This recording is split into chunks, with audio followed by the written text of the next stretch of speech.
All right, we are live. We are live. Awesome, awesome.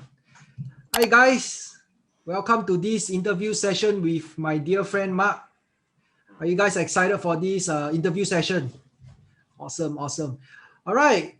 Today we are very lucky to have my good friend, my dear friend, Marc Teo. All right, he's famously known as the master implementer. All right, Mark. So, can you share a little bit more about yourself so that our audience know who you are? Yeah, for sure, man. So right now I'm the founder, right, of Master Implementers, right? And it all started, right, when I've been in the seminar space for like many years ago, right? Since about 10 years ago, right? I was attending programs after programs, right? And what happened was I was attending so many, right? And I learned a lot of stuff, but I didn't actually take action to actually translate to any results at all. So I think over the past 2 to 3 years, right, I was like, what am I doing in my life, man? Until I realized that this was a big problem that not only I was facing, right, that other folks were facing as well. So not only did I start focusing on taking action, right, I went into digital marketing, right, investing, right, coaching, training, right, and then hey, I got some good results for myself. Yeah. Right. And then after that, I realized that amidst everything, right, my passion still lies, right, with the fact that I used to be someone, right, who wasn't taking action at all. But I realized this is not something that just I face, but a lot of people are facing. So right now, right, with that, my focus right now is to help 9 to 5s, right, aspiring side hustlers and entrepreneurs, right, really to lead a more productive, right, purposeful and passionate life, right. But all started because of the fact that really getting people to take more effective and consistent action, right, to actually achieve the kind of results that they want for their lives. Wow, I love it. I love it. For those of you that might not know, right, Mark is also the #1 affiliate, right, the #1 partner for Tony Robbins in his knowledge business blueprint. Am I right?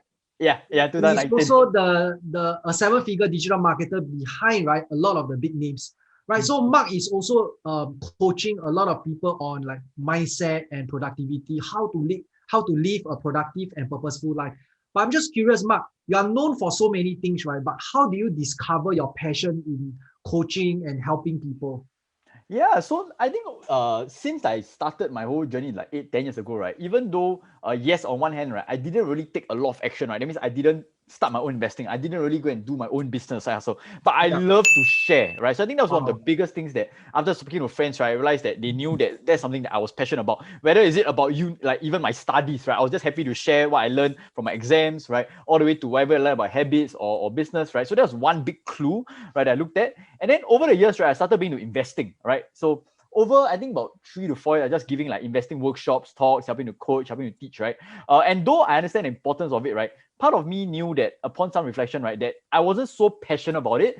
And Okay. over time, I realized that something I've been so much passionate about, right, is about areas like habits, areas Yeah. like personal development, right, areas like Yes. starting up, right, and making sure you actually take action towards the kind of life you want. And those were the things that I was more passionate about. And after a whole bunch of like reflection, reviews, talking to mentors, right, like the ones we have, right, and I started giving more clarity that I can, even if like tomorrow, right, my investments go up by 1,000%. But if I was stuck doing something that I didn't like, I knew that it wasn't the life that I wanted to live. So I started Wow. saying, what can I do to change to things what I'm doing right now? Yes, to make money at the same time, but something that could excite me every single day, right? So I think that's over time. I was doing like affiliate marketing, digital marketing, investing, and whatnot. But I think this is something that I can see myself doing over and over again, right? Which I feel so excited and fulfilled about. Wow, I love it. This is also one thing that I always teach my student to actually build on something that is long term, that's sustainable, and this is something that will really give you a lot of happiness and Mm, energy. mm. Yeah, so I'm just curious, right? Especially during this COVID period, right? A lot of us we are working from home, right? So, do you have any tips or advice for people that are working from home right now? How do they become more productive? Yeah, so going back to firstly, right, the difference between like working in the office and working from home, right? Because when you're working from home, right, most of the time, right, the office, the homes, right, gets affected, and your mind, right, even though subconsciously, right, it gets affected because your environment changes, right? Yeah. So one thing we learn, one of the classic principles of productivity, right, or mindset, right, is that environment always trumps willpower. So Yes. the thing is, if you are not optimized, right? If you are not intentional with how you design some parts of environment, right, your mind will be very confused, right? Even at the back of mind, subconsciously, that am I supposed to rest? Am I supposed to chill? Am I supposed to do my work? So my first tip, right, is on some level, right, you want to design your physical environment, right, to say that okay, right, this area is for me just to work, right? This area is for me just to take a nap, to rest, to sleep, right? You want to separate as much as possible. So some folks Okay. ask, what if it's in the same room, Yeah. right? My take is even what you can, right, is actually put a put your tables on the side, right, on a different side of the bed, right, or in an area where you don't even look at the bed. Because I like to, and I go a bit micro, sometimes I get a bit excited, right? Yeah. So even when you're looking at the bed while you're working, right, and even though you know that it's time to focus, right, subconsciously, right, your brain is actually using a bit of mental space or willpower, right, to say, am I supposed to rest? Am I supposed to sleep? And that actually affects your willpower. So I think that's number one, right? Being very certain of environment, and as much as possible, right, to put the things that you're supposed to rest and chill, right, aside when you're doing at work. I think the second overall big thing, right, in my opinion, to be more productive, right, is just basically to have what I call a pre-work ritual, right? A pre-work ritual. Yeah. So one thing I love is that before I get to work, right? Before I actually start my day, right? I actually have my own morning routines for sure, but I also have my prep day, right? Just to find out what exactly am I going to focus on. I set my intention, right? I actually write it down exactly what I'm going to do, and then I get started, because that sets your intention in your mind, right? So that you don't get caught up with all the different distractions, right? That's going to happen for sure, especially in this age of working from home. Yeah. So let's talk about goal setting. How do you set your goals? Do you set long-term goals or do you set short-term goals? How do you go about it? Yeah, so to me, it's very simple. These are very classic things. I realize the challenge, right? It's not that people don't know the system, right? It's that people don't actually take action on it. So unfortunately, that's the case. So what I do, right, is very simply, some folks have the 10 years, 20 years goals, right? For me personally, I don't. Right? Because right now, right, at least for me, right, I'm still at the space of, right, I'm still enjoying what I do, right? Let's see how it goes. So I really don't have the 10 years picture, but I do have a 3 to 5 year goals in mind. So that's the first thing, right? And it's actually 3 to 5 major goals for myself in different areas, right? So your health, your wealth, your relationships, right? And a bit of a self. So self is more of what I call self-rating, right? How committed you are as a person, how much integrity are you living yourself? So those are a bit more intangibles. For health and wealth, so I think it depends, right? But it's your income levels, right? Your weight, right? And then your relationship is also rating system as well. And then what I do is after 3 to 5 years, I have a 1 year goal. But so 1 year goal is just for me to, like what most people do, New Year resolutions. But I think the game changer for me, right, when I started implementing for my life, right, is I had quarterly goals. So I have what I call the 12-week year. So I review myself, right, as if, right, every quarter was a new year. So I even have my rest, my recharge. I plan my new goals every single quarter. And that's how I actually plan my goals, right? To keep me updated over and over again. Because it's just like 12 weeks is a bit of a mini deadline, right? So I'm a lot more motivated when I have those 12-week goals that I see every day. So how do you review your goals? Because I realize like what you mentioned, right? The problem with a lot of us is not just about goal setting, because everybody set goals, right? If setting goals help us to achieve results, right? A lot of us during Chinese New Year or even the New Year, we will already achieve the kind of results that we want. But I realize that it's not just about setting goals. How do you measure in terms of execution? How do you make sure that every quarter I'm able to achieve the goal I want? Yeah. So very, very simple question. So one thing I realized, right, a lot of folks is number one, right, is they, like I said, they just set New Year goals. But they don't set like quarterly check-ins, for example, or monthly check-ins, right? Because my take is, and I've been training like a lot of different folks, I think close to about 500 over the past couple of months. Not a lot, right? But it was a good crowd for me to get experience, right? Is that a lot of them, right, they don't schedule and they don't prioritize their monthly check-ins and reflections. So what happens, a lot of them, they just go for work, right? And then after they work, they just rest. And their rest usually is about checking social media, right? Just spending time with their friends and drink, which is fine, right? But my take is you want to prioritize a lot of intentional time, right? To actually review what you have done, what has gone well, right? What hasn't gone well, and what you want to improve moving forward, right? And so what I do is, so I do it actually, right, almost on a very regular basis. So just go very quickly, right? I have it on almost an hourly to 90-minute basis. So every hour or so, right? I think we learned from also our mentor Mel. He says this is the discharge process. So I actually have a mental check-in for myself almost every 60-90 minutes. I do it every end of the day to have an end of work routine. I do it every week on Sunday evenings, right? And I do it every month and every quarter. So people might be like, dude, that's crazy. Why are you spending so much? But I realized, right, the more intentional I was, right, the more I reflected, right, the more introspective I was, right, the more productive, the more effective, the more clear I was with my direction, right? So some people, so to me, right, it's just about what, so you watch F1, bro, like, you know how the car go and stuff, right? And it's a pit stop, right? So what happened is, in the past, right, I was always wondering, how come the car in the first position, right, they would actually go to the pit stop, right, and let all the other cars overtake them.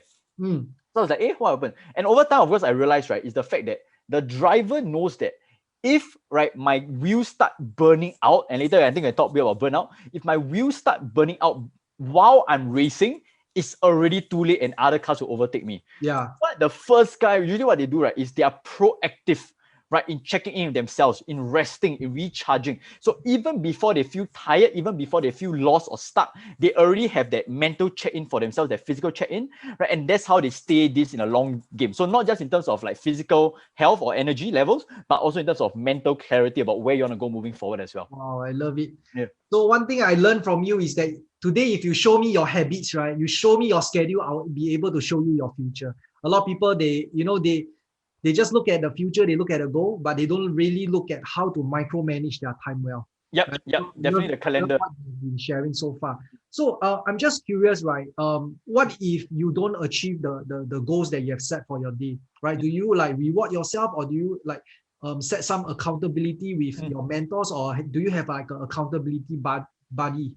Okay, great question. So the first overall thing, right, is I really feel that right now in today's world, people place so much emphasis on the fact that you, in the productivity space, actually the nerdy productivity space, right, is that you must get everything done. If not, then you are a failure. If not, you're going to feel guilty. And because of that, right, a lot of people, right, when they start trying to get to be a bit more systematic with their calendar, with their activities, right, if they, even though let's say they achieve 80% of what they did, but because of that 20%, that 10% they don't achieve it, right, they start feeling bad, they start feeling guilty, right? And it's no wonder why a lot of people default back to their old behaviors, because it's so, if they put themselves at such high standards, right, they're going to feel bad about themselves, and subconsciously their nervous system, right, just are resistant against it. So I always tell people, right, and I always get folks to write this down, which is that if any system requires 100% adherence to it, that means if any system says you must be 100% compliant with everything we talk about, I would say that it's an extremely flawed system in today's world.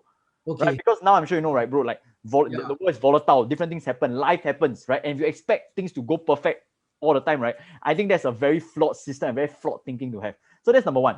So my take, right, is on a weekly basis, right, if I achieve about 70 to 80% of my calendar, right, I'm damn happy already. Wow. So I don't have false expectations, right? That's a different perspective. Yeah, and when I let my mentees or coaches know, right, I always see their face always like they get very shocked because they think that I need to be 100% all the time. Exactly. And once I let them know, right, they get a bit more chill, they get more ease, and ironically, they get way more progress, right, than if they're just giving themselves those high standards, right? So that's the overall what I do. Regarding accountability, right, I always think that there are different ways of accountability, right? So my accountability, right, there are different levels, but one of the biggest level I think we have a coach and mentor who is watching us, right? We are writing our goals of what we want to get done, right? And they are tracking us to make sure we get done, right? At the same time, I don't know if you agree with me, but the fact that you have a community, right? The fact that we have people we want to serve. So for example, for the folks who are watching, right, you have customers, you have clients that you want to serve and help and give value to, right? Your email list, the people you want to help, right? To me, right, I actually use that as another form of accountability, where I remind myself that I'm not just helping myself the more I do my work. I'm actually helping all this community and the people they can impact as well. So whatever space you're in, right, whether it's the environment, the physical products, right, business space, the project, whatever not, right, I always remind myself, like, who am I doing all this for? And I think that's a very powerful thing that led me to who I am today, right? That actually keeps me grounded and also keeps me consistent throughout the day to actually achieve my things in life. Yeah, actually, a lot of people, they thought that, e-commerce is just understanding the strategy. Actually, what they didn't know is that it's actually a lot more. It's not just about the strategies, right? Today, I can give you the best strategies, but if your mindset, if your habits, right, it's not set to be a winner, right, it's very, very hard to actually get the results you want.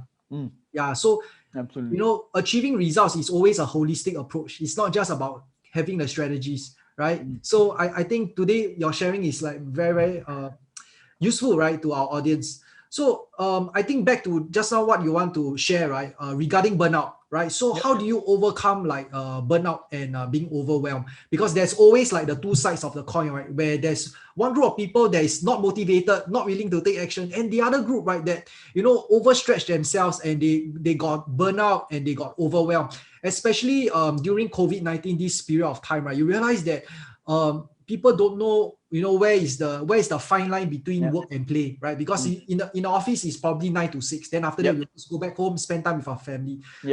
Sometimes when we are working from home, right, we still receive calls late at night. So I believe some of the audience today, they are facing this similar problem. So I'm just curious, right?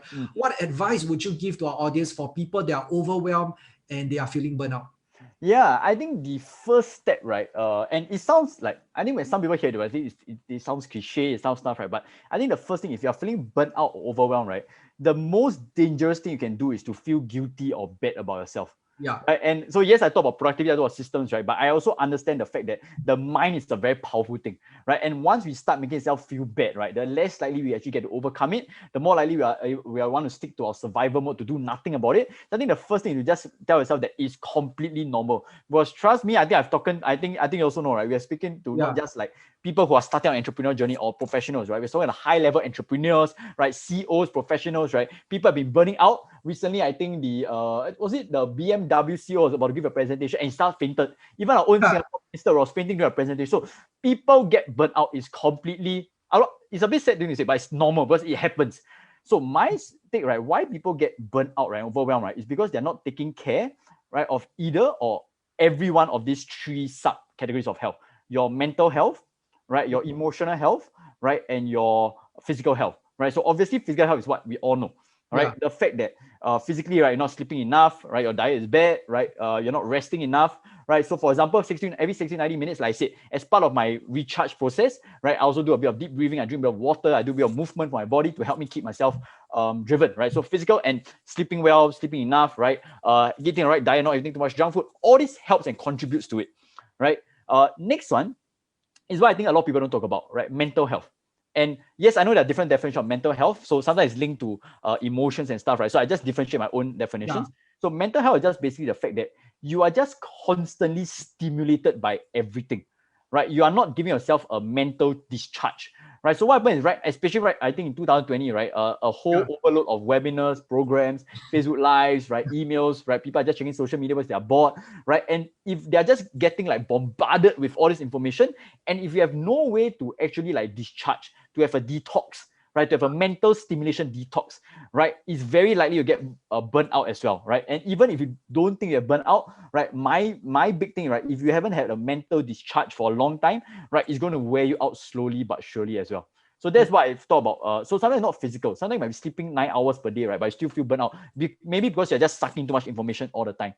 And then the third one, right, emotional, right, is just really about, are you practicing gratitude, right? Are you just letting yourself getting worried and anxious all the time, right? Do you have a way to discharge some of your emotions, to talk to people about it, right? To make yourself feel good, right? I think a lot of people, right, and I know this is a sensitive thing right now in today's world because of the lockdowns and circuit breakers, right? But if you don't find a way to actually manage some of your emotions and you just let it come and lock in all together, right, the likelihood of you feeling overwhelmed and burnout, right, will be very high as well. So I think these three things together, right, if you work on these three, right, and how do I overcome it? For me, I have what I call non-negotiables in my calendar.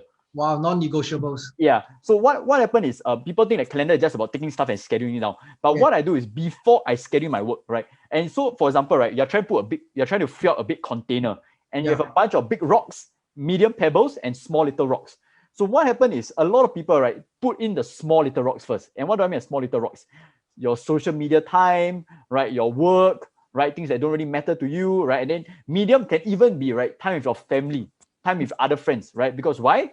You want to put in the big rocks first, which is to take care of yourself first. So what I do is every week, right, I put in my time for myself, whether it's every Sunday for my review, right? Some monthly I have an onsen. I love my onsen to have my own alone time and self-care time, right? So those are what I call my big rocks, my self-care time.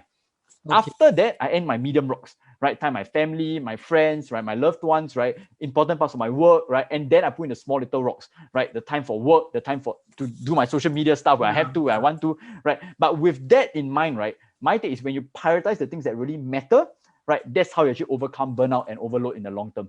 Wow, I love it. I love it. Taking care of yourself first before taking care of the people around you, taking care of your work and your family members. Just like when you're taking a plane, right? The air stewardess, they always say, before you want to send the oxygen mask, right, to your kid, always take care of yourself first before sending the oxygen. Yes, yeah. And actually, just to quickly add on, right? So a lot of people ask, like, am I someone who is like taking drugs? Because people always think that my energy level is damn high, right? Like I think like Tuesday, right? I had 3 interviews and about 6 meetings, like 1-hour meetings from there, right? And till my last interview, my energy level was still sky high. So and I was awake at like 8 a.m. that day. So what happened was, I realized is the fact that because I've been taking care of myself, I've been proactively recharging and discharging, right? So that I know that I can last a very long time if I have to. So that's the power, right? Once you start implementing some of these strategies for yourself, you realize that, hey, even at 10, 11 p.m., right, you can still have freaking high levels of energy, right? And so that's the aim, the KPI I actually have for a lot of my folks, which is that, are you wake up excited every day? But number two, right, is how high your energy levels are on a daily basis. So yeah, I think that's some exciting thing happen when you actually take care of yourself before anything else. Wow. So Mark, I'm just curious, what time you sleep every night? Are you sleeping early or are you sleeping late? How does it work for you? So I sleep so my personal rule right now is on the bed by 12, right? At the very latest. So I try 11:30 to 12, right? But because sometimes things get too exciting and stuff, right? So on bed by 12, right? I try to have everything off, lights off, everything at 12:30. But my phones, right? I try to get them off at least at 11:30, right? So because I know that the mental stimulation for the phone is going to keep me very critical. Yeah, right. So about 11:30 to 12:30 along those lines is my shut off time for myself.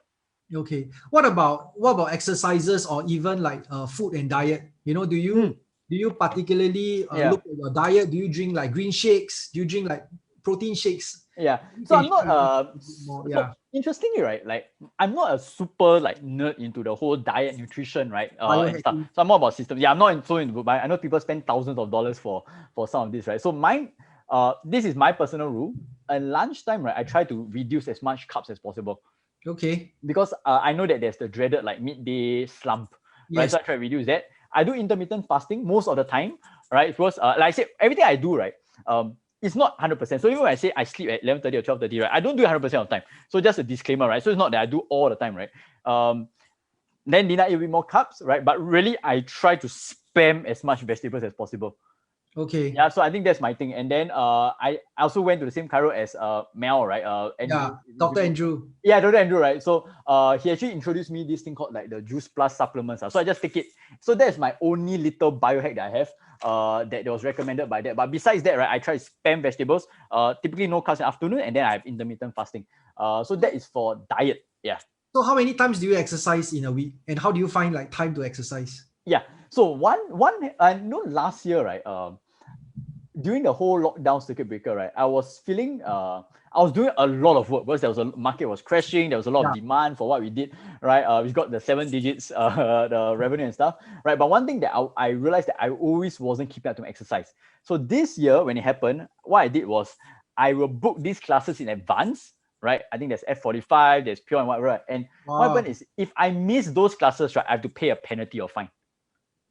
So no choice. So a bit of accountability. So I will book all these classes in advance. So this is exactly on my calendar. So I should put it on there. So what I do is typically about 4 times a week, I have a workout, maybe 45 minutes on average. And then actually 1 time a week, right, I will have some form of stretching routine, right? Mobility exercise just to stretch myself, just because if not, you get pretty tight. So and so this leads up to my other thing, right, is typically it's every Friday evening, I have a yoga session. And what I do is I have a yoga session with my girlfriend as well, my partner. So it's like 2-in-1 activity. Spending time together as well. Yes, and I get to stretch, I get to be mindful, right? I get to chill. So that's what I do about 4 to 5 times a week. Yeah. Awesome. So it's almost every day, exercising almost every day. Yeah. Awesome. So let's talk about the like personal development, right? For somebody that wants to improve, what is the best advice to grow? Yeah, so the thing is when people like, let's say someone is like completely like new to personal development, right? I have no idea. So I think the first thing I would highly recommend, right, is to really start optimizing your environment. Optimizing your environment. I think it's so freaking important, and it's something I tell everybody, right? Because as I said, back to the first thing I said in the first part, right, which is environment always trumps willpower, right? Because let's say some people, well-intentioned people, right, they try to read some books, right? But I realize that if your friends, your social media, right, your physical environment, right, is all preventing you from getting into a space, it's going to be very tough. So the first thing I'll say is optimize your digital, your whole environment. And there's 3 sections I'll talk about: physical environment, right, digital environment, and your social environment. Wow, I love it. Yeah, so physical is okay, right? Because sometimes you get some motivational posters and stuff, that's fine, right? If you can do a bit of declutter, that's good, right? But in terms of personal development, right, I think the more important one right now in today's world is digital environment. Right, that means on your Facebook, your emails, your social media feeds, right? Are you looking more at cat videos, or are you looking more at things that actually drive you and motivate you? Not saying cat videos are not good. Yeah, I watch comedy as well, but majority of the things, right, There's in my digital environment, my emails, my Facebook, my Telegram channels, right? Everything to do with my business, my personal development, my productivity, my growth, right? And then I have a little bit of like all these like things to entertainment. Yeah. So I think that's the number one. And the next thing is not just to declutter things that doesn't serve you, but also add on the things that help you out, and then moving on to what I call social environment, right? So I think right now, right, it's about who are you hanging out with, right? Who are the people you are regularly talking to, you're speaking to, right? If there are people who are against like personal development, personal growth, right? There are people who are very content. They might not be negative people, yeah. So for example, my clique of like 10 years, right, in my secondary school clique, we hang out almost every Saturday, right? It's not that they're toxic, but they were very content with their lives. And I knew that if I really wanted to upgrade and grow, right, not cut them out of my life, because I still treasure them as friends, I still love them as friends, but I knew that I had to hang out less with them, because we used to hang out every Saturday. So I started optimizing a little bit of my time to spend with friends like yourself, right? I fought to X Factor and whatnot, right? And I think overall, right, that really helped me and supported me. So my biggest tip, right, is to optimize your environment, and you always just start with just joining a group that resonates your values, your interests, and then you can interact and then get some friends and people to speak with from there. Yeah, that's very, very true. Because now that you mentioned about this, I realized that at different stage of my life, because I have different goals, right? My environment and the group of friends that I hang out with is also slightly different. Yeah. It's not saying that we don't like the exactly. It's just that you move the life. Yeah, you want to go. So I think this is something that a lot of people have this like limiting belief of, right? But my take is, if you're really truly serious about bringing some impact to the life, to living the kind of life you want, right? That is, it's sometimes an uncomfortable move, but I think it's really worth it, right? When it comes to achieving your goals and dreams at the end of the road. Yeah. So one thing that I've also learned is that you are the average of the 6 people you hang out with, right? Yeah. Your networks determine your net worth. All right. Yeah. So you want to always improve, right? So that you can attract the best people. Yeah, so I've been adding on to that quote, right? The average, right? So I say not only are you the average of the 5 to 6 friends that you hang out with, right? I say you're the average of the top 5 Facebook groups you're in. You're the average of the top 5 emails you are subscribed to. You're average of the top 5 Facebook profiles you're following, right? So really just hone the fact that, dude, it's not just your physical right now, it's COVID, you can't meet as many friends, it's about your digital environment as well. So yeah, I love to add on to that, because I think that's so important in today's world right now. Well, that's like a, golden nugget, right? So the other thing that I want to ask you is that some of my friends, all right, or even some of our audience here, right, sometimes they feel lost. How do they find clarity or even the purpose of their life? So clarity about what they want to do for their business, their career. Whether is it business or whether is it their own life. Some people that I know, they are lost and they don't know where to start. What kind of advice would you give to this group of people to help them to find the purpose of their life and give them the clarity that they want? Okay. So yeah, this is something that I've been speaking a lot to my folks, because a lot of them are feeling a bit lost and stuck, right? And the first thing I tell them, right, and some people might find it controversial, right, when I say this, right, because same thing, the eyes open up again, which is that the harsh truth of life is that, in my opinion, is that you will never be able to find your 100% purpose in life. Wow. You will never, right? And some people might say that's sad, but I feel that's so freaking exciting, because it means that I don't have to think too much about finding that one correct answer, my purpose, right? Because a lot of people have this like, I need to be perfect. My purpose needs to be perfect. I must be 100% confident about it, right? I think that's the biggest mistake of our purpose. The more you think that, the more you're trying to find something that could or could never be there, right? You actually lose the opportunity, the time, the effort, the attention, right? To actually go and live it and go and actually enjoy yourself along the way. So I think that's a very liberating point of view when I first concluded that in my life, which is that, okay, I'll never be able to find it 100%. So I can just focus on enjoying myself and just finding my way there. All right. And so I never let that worry about me anymore. And that's how I found it. So that's number one, right? To acknowledge the fact that you are never going to find it 100%. I think that's what I feel. The number two is, because of that, you get to create what you want. So ultimately, right, the question is what you want instead of what I think I should want. Wow. What I want versus what I think I should want. Yeah. Right. Because people then overthink and overanalyze this, right? And so once I got that, the first part one into play, right? And then the second part is just go and do what you want, go and do what you like. And so then it becomes a bit easier, because people don't feel so much pressure, people be a bit more relaxed, right? People don't feel so much anxiety over finding their life purpose. And then what I do is, right, typically, I guide them through a couple of exercises through my 2 days program, right? Including finding out what are some of their interests over the past 5 to 10 years, right? What are some of the communities and groups they are in, some of the problems they resonate with, right? Some things they're passionate about that they read up, even though It's not about money, right? And then over time, right, when you find some common themes between them, right, and I think it's what we call like taps on the shoulder or clues, right, about your life, right? You get a bit greater clarity as you go along, right? So that's number 2, right? But number 3, right, then I think is the fact that with greater action, right, comes greater clarity. With greater action comes greater clarity. Yeah, and this is something I learned from this best-selling author called Ruth Saw, right? Which I think she wrote a book entirely on clarity, right? If I had to summarize that wonderful book in just one sentence, is that, right? More action equals more clarity. So you get to know as you go along. So like, for example, right, like 10 years ago, right, would I see myself doing this right now? No. I never. It was only through time, right? I love to share. I love to talk about habits, right? I love to help folks directly, right? Regardless of the subject matter, whether it's business, investing, or affiliate marketing, right? I realized I like that, right? And so over time, that I realized that, hey, this is something I want to do. Can I say that I 100% know what I'm doing right now in the 10, 20 years time? Actually, I don't, for me right now. But I know that I'm in the right direction. And so I rather focus on finding my life direction rather than like my perfect life purpose and my life mission. So I think that's my my honest and raw thoughts on that. Yeah. I love it. But there's always like people that are rich, right? They realize that they are rich, they are wealthy, they have been chasing money all their life, and they realize that, you know, at the end of the day, they are not happy. Right. So we always like see news like that where people, you know, maybe because of certain circumstances, they are depressed and all that.